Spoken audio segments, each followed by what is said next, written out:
Hello again and welcome to Mordian Mondays episode 15. So I'm going to be, full disclaimer here guys, there is no Mordians in this week's Mordian Mondays. Really sorry. I know there were no Mordians in last week's Mordian Mondays as well. Oh god. But I wasn't able to do any last week obviously because I was on holiday, and then this week I had the trios tour. This weekend I had the trios tournament to prepare for. So I spent all week doing some last minute painting for that, which I didn't take my my Mordians to. The Mordians that I took were all, I did take 60 Mordian infantry to that tournament. So the Mordian rifles were used in a tournament, but the painting I did was for the cult. That was my list was cult and guard combined. I'll talk through the list in a moment. And the fluff for it. It's really cool. But what I needed for that tournament was a patriarch that didn't look like a patriarch, and so I had my paint. So I used this Inquisitor Karazmov model and Karazimov and as a patriarch because he fits in perfectly. And so, but I had to get him painted up. I had 1 week to get this guy painted up. To be honest, he has come out really, really good, and he looks so good. He fits right in for the theme of the army. But like I said, unfortunately, again, no Mordian. So it's been like a month. The Mordian Mondays project has stalled slightly, I will admit. But don't worry, guys. We have got plenty of Mordians that are stripped down, and I've got like 20 which are base coated, which can go straight into the paint. Into the painting tray, so we can get painting those guys really quickly. So whilst another delay on the Mordian Mondays, it will be going back full throttle. I have no tournaments that I'm planning to go between now and end of the year. 2 solid months of painting, and Christmas. You know, Christmas is like 2 full weeks off where I'll be spending some of it with friends and family, but a lot of it will be painting. So I think the aim by the end of the year, I've got 2 months. At the end of the year, it'd be nice. Let's try and get a unit painted a week. So that's 8 weeks, and I'm off for a lot of that time. Let's try and see if we can get another platoon painted up. Let's see if we can get like another 6 infantry squads painted up in that time. That's the aim. Might not happen, but that is the aim. So try and get another 6 infantry squads painted up, and maybe even the characters for that. So that's what I want to be doing now. Now, speaking of painting infantry, guys, I am still on the fence about the paint scheme. Do I switch to the green and yellow? I know a lot of you guys said, no, you should switch with the blue and green. It's so difficult, guys, because the green and yellow does look really, really good. I'm kind of really into it at the moment. And it does make the models look so much brighter. It really, really does. So I think there's going to be a big chance, guys, that I am going to be switching to the green and yellow paint scheme. The current one of green and blue, it's just a little too dark. It just is. It's a little too dark, and the yellow really, really makes the models pop, which is what we want. We want the models, and if I have to justify it in any way, Mordians love bright colours, and so bright yellow is very Mordian, and it looks cool. And there's a whole other reason, to be honest. Traditionally, with my Mordians, I have painted them, you know, with the torso and sort of tunic and that sort of area. That's been one colour, and the trousers have been another colour. But when I'm doing the green and yellow, the trousers are green and the torso is green, and then basically the edges are done in yellow. And having the trousers and the tunic the same colour and the jacket the same colour actually looks really good. Mordians do look better like that. I have to admit, it looks more consistent. So that's really almost definitely what we're going to go with. In terms of, maybe, obviously I'm going to have to go back and redo some of the, to redo the last, 70 guys have done. But the only thing I have to redo is paint the trousers green, which takes about like 30 seconds to a minute per guy. Honestly, it's just a layer of green over the top, and then obviously a green wash, and then a bit, then some yellow, and it takes about, I'd say in total, it probably takes about 5 to 10 minutes per guy, not if that. It's like a minute. It's like 10. It's like 5 to 10 minutes for the yellow at most. If I'm batch painting it, it's not gonna be that at all. So I think it'll only take me it might only take me a week to fully change over the army to the green and yellow, and I think that's kind of what I'm really leaning towards that, guys. To be honest, really leaning towards it. If I think it will make the army just pop so much better. I know the yellow, you haven't actually seen it, but I have come up with a much better way of doing the yellow. You guys saw it when I did it with yellow with the brown wash. I'm actually doing yellow now with Cassandora yellow wash, and it pops. It really pops, guys. What I found was on the on the Mordian classic metal models, when I did the brown wash, it looked fine, but on the Cadians it made the shoulder pads look really dirty. When I do the Cassandora yellow wash on the Cadians, it makes the shoulder pads pop massively. Really looks good. So look, you guys are gonna have to trust me. I'll paint up I'll get a full squad painted up, and I think you guys are gonna agree that it looks great. It looks really, really good. All right, guys. So so that's the plan. In terms of what's the next squad you guys should see, that's going to be coming to the channel. The next squad's probably more than likely going to be an assault squad. So we're talking Flamer Power Sword squad. It's going to be a squad of converted Cadians with Anvil Industry heads. So that's going to look good.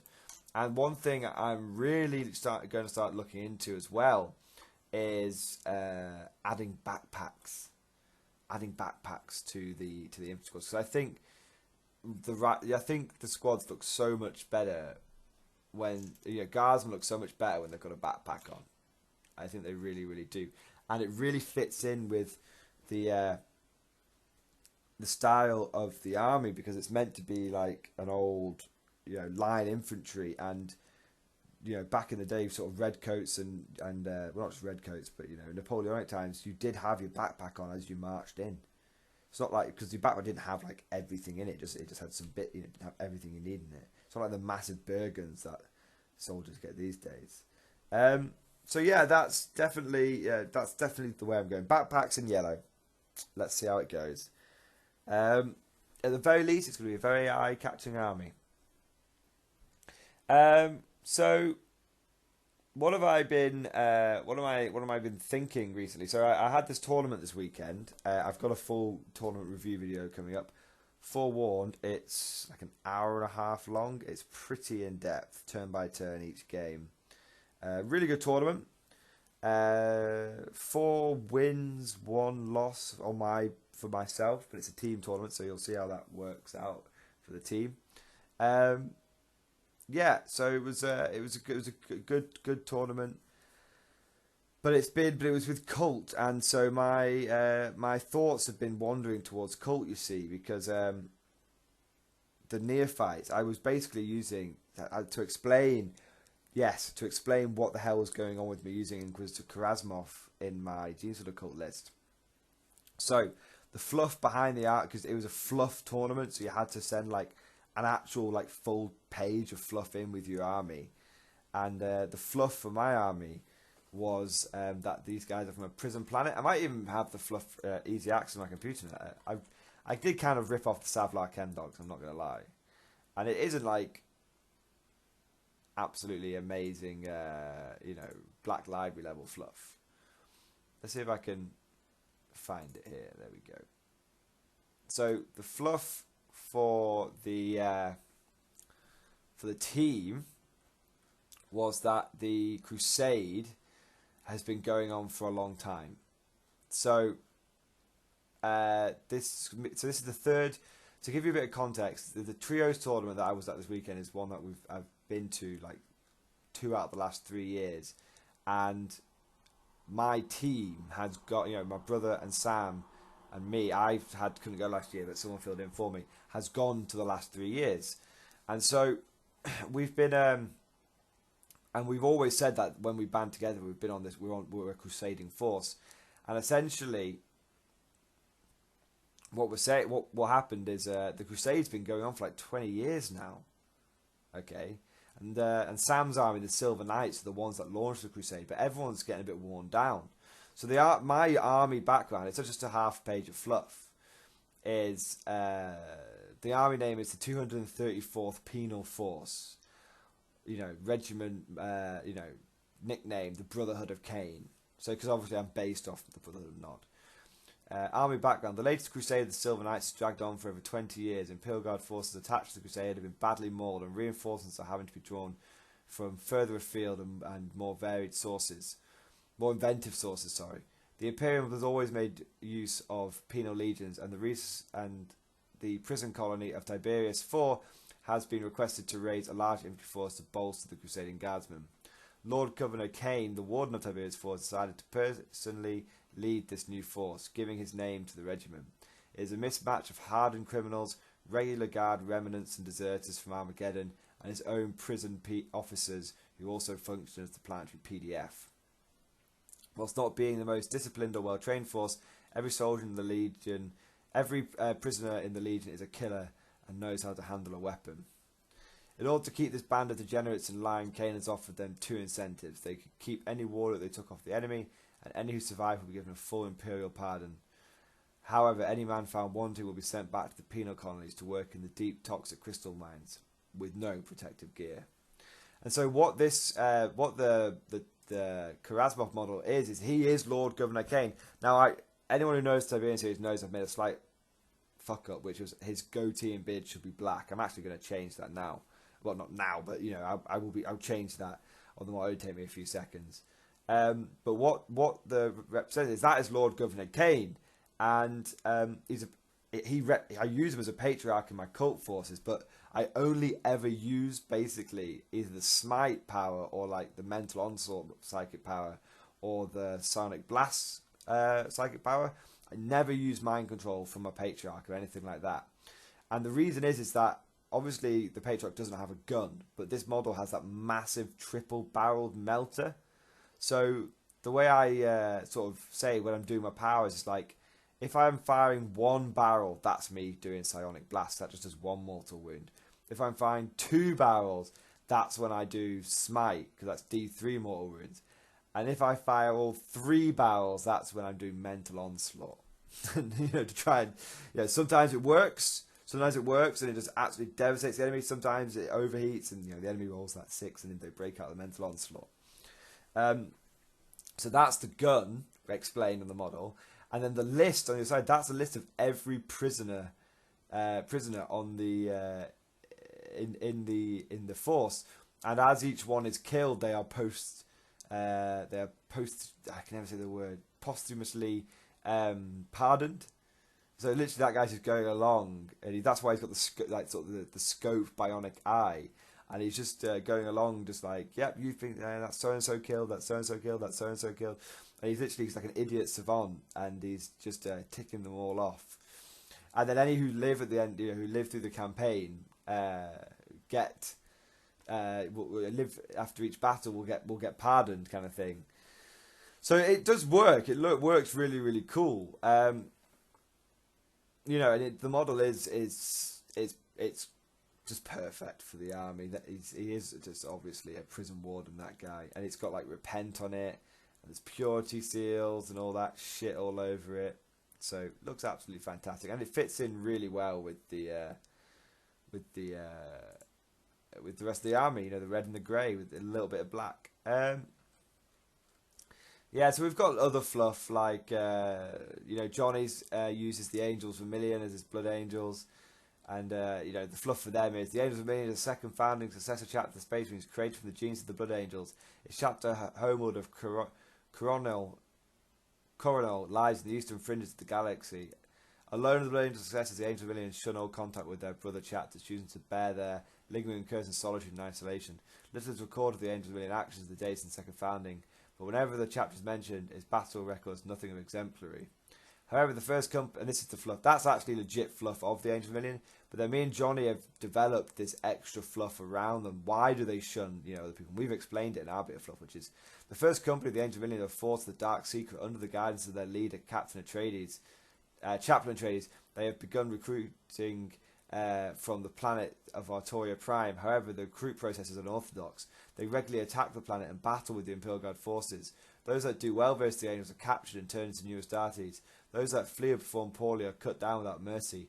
It's this way the Angels are able to ensure that they only get the strongest, most battle-hardened recruits in their ranks. However, due to the long length of time of the current crusade, the Angels are low on manpower and equipment, relying mostly on infantry tactics.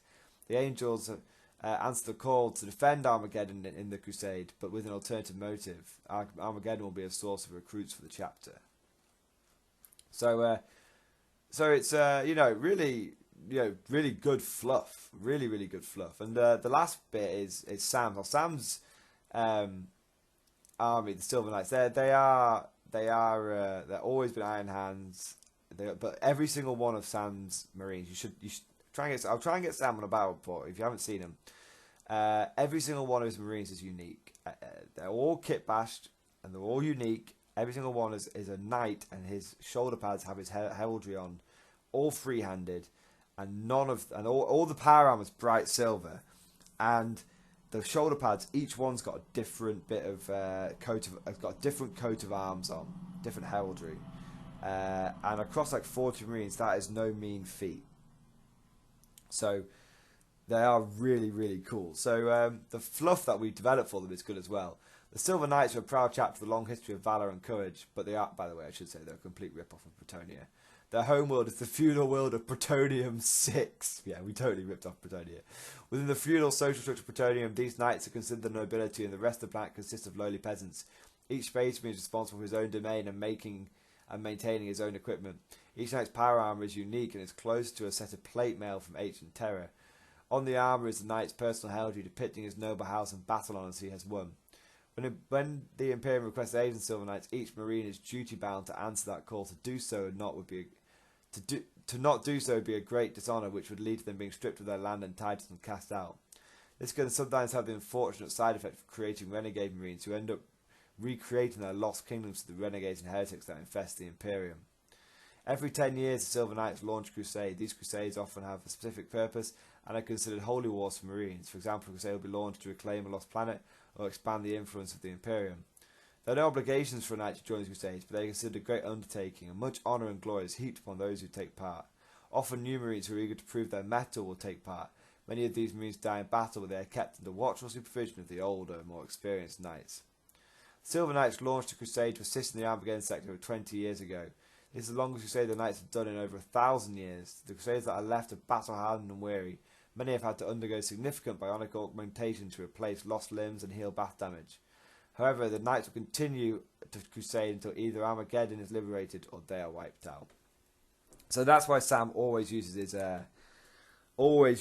Iron Hands. And he's used Iron Hands since like 6th edition, and they've never been that good. But obviously now with the new Iron Hands that are coming out soon, they're going to be unbelievably powerful. So that's the fluff that that was the fluff that we created for our 3 armies, and it's really, that's like 2.5 full pages of fluff there, which is pretty in depth for a tournament. But what's really cool, and I don't know if Matt and Stu have noticed, obviously, because obviously they see so many lists, and they only see this fluff once a year. But this fluff has genuinely been updated from the first tournament where the Crusade was launched, the second tournament where the Crusade was ongoing, the third tournament where the Crusade is really dragging on. So it's really cool to have that progressive storyline of the armies. And I think what would be cool is in each tournament I've used less and less Guard stuff, and to the point now where only 1/3 of my forces Imperial Guard in terms of models. To the point it was half, and the other 2/3 were Brood Brothers and Neophytes. And I think what's going to be really cool is if in the next year's tournament, it'll all be Genestealer Cult, but it's going to be all Neophytes, basically all prisoners all the way. And that's what we're going to do for the, and it'll be literally like, they're literally emptying the prisons to just keep the manpower going. I think that would be a really, really cool way of doing it. But there you go, guys. So yeah, quite an impressive model painted this week, but it's not Mordian's. We're going to get back into the Great Mordian Restoration Project. We'll have to do a little bit of repainting, but I think I'll get a full squad done in the new scheme and show that off to you guys next week, and you can let me know what you think. So I hope you guys have enjoyed this video. Thank you for watching. Please leave lots of comments. Let me know what you think about the Inquisitor model. Let me know what you think about the yellow and green, and of course let me know what you think about the fluff, and especially of course, do you guys have any cool fluff that you've come up with yourself? That would be what is the fluff behind your regiment, your army? What is it? Is it something you've developed over many years? Is it something you've just got into? I love creating fluff for my armies. I've got a massive amount of fluff for my Black Templars that I've created. Mordians, obviously. My Genes to the Cult are all based off, the Brotherhood of Nod. I've got all that fluff.